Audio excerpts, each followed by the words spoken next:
Now we're going to go through the process of actually installing the doors.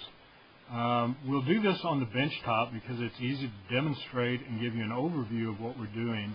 Once we get into the Grand Cherokee, the area is a little cramped and you have a small hole in the plenum box. It's very difficult to show you what we're doing. So let's give you a quick overview.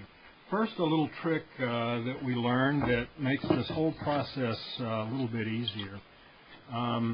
When you put the rod in, and this will be back into the back of the plenum box, it's a little difficult to get to this back set screw. So one of the things we've suggested people do is to take that set screw and tighten it until the rod just slides through.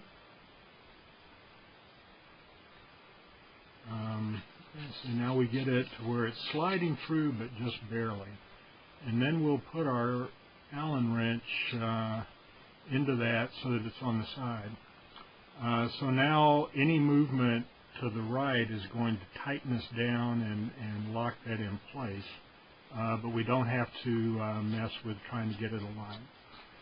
So as we'll show you in the Grand Cherokee, the easy way is to put that in place. You can put a little piece of tape to hold it. A little bit of glue also is not a bad idea. But in general, it will stay in place by itself. So what we're going to do then is to place the back door on, and it will slip over the back axle that is coming through from the back motor, which we are not able to access. So we'll get that in place, and then we will drop the front door in place. And all of this will be level, so it won't be falling down like it is here. Okay, and then we'll place the center spacer between those two. And as you see, it will pretty well hold that spacer in place just because you're constrained on the two sides by the doors, and then this center divider will help to hold it. And from there we can insert the axle in through the box. You don't want to do that when you're actually in the car, but you can't do it because you're not sitting up like I am. And then we'll thread that axle through, put it in place. When we tighten the axle, we need to make sure that the limit pin on this side is against the top stop.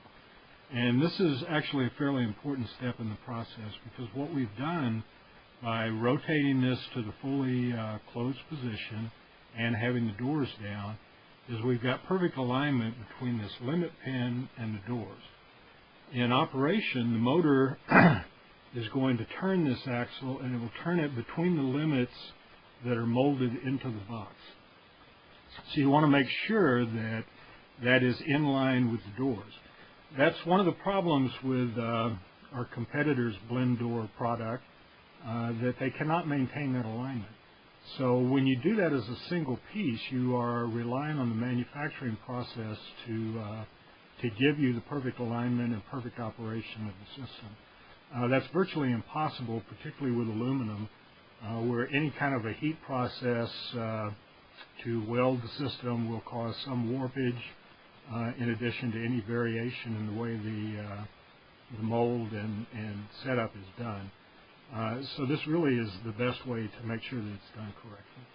So we will get it in, rotate this fully clockwise, pull this tight. Now we've locked that one in place. Then we'll come over to this one, and we will lock that one in place. And now we have the doors attached to the axle. We have absolutely guaranteed perfect alignment to the limit pins, so it will operate just as the OEM equipment. And we will be able to operate both doors from a single motor, giving heat and AC to both sides without having to disassemble the entire dash. So with this particular product, the compromise is that you lose the dual control. Both doors are moving together.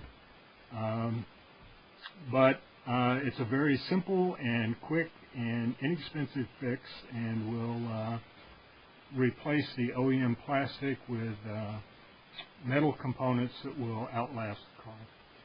So our next step will be to do this same process inside of a Grand Cherokee. It's a little more difficult to videotape there, so we did want you to see kind of what the process and the hardware looked like before we went into an actual car. One other product feature we want you to note is the way that our doors are actually constructed. In the way the Grand Cherokee actually works, air is blowing through in this direction. So the fan would sit right here where my hand is, and air is blowing away from us. All air blows through the AC evaporator. So the evaporator will sit in about this position with air blowing through it, and it will then hit these doors.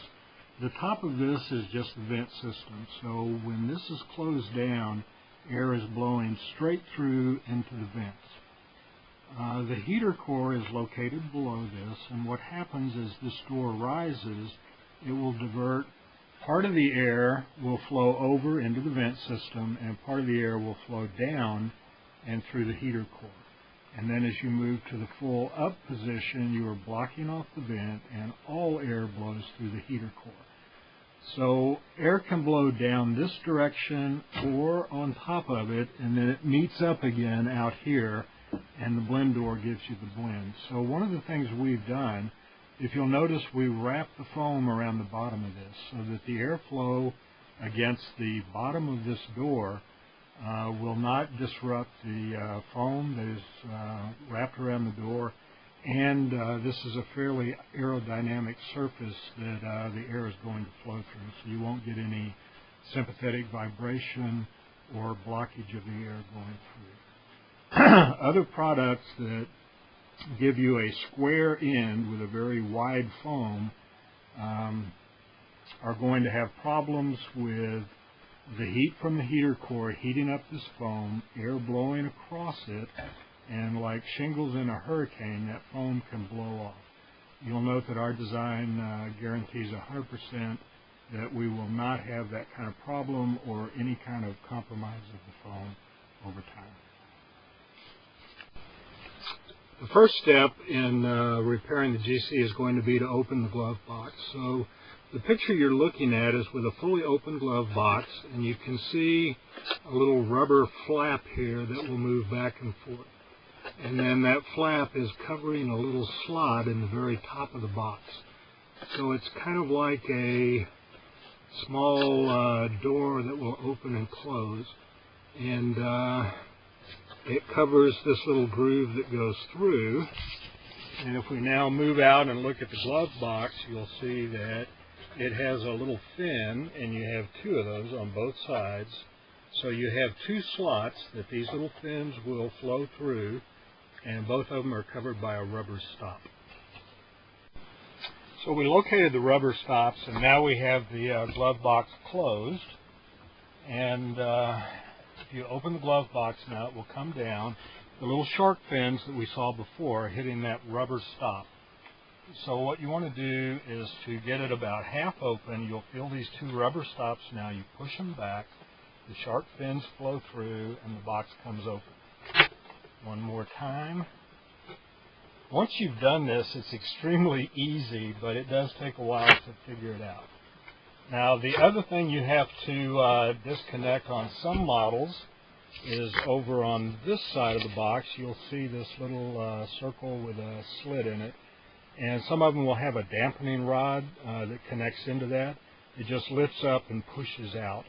On later model GCs, they threw that away. It was eliminated. So my advice would be to disconnect the dampening rod, pull it out, and discard it. Once we do that, the glove box will open fully.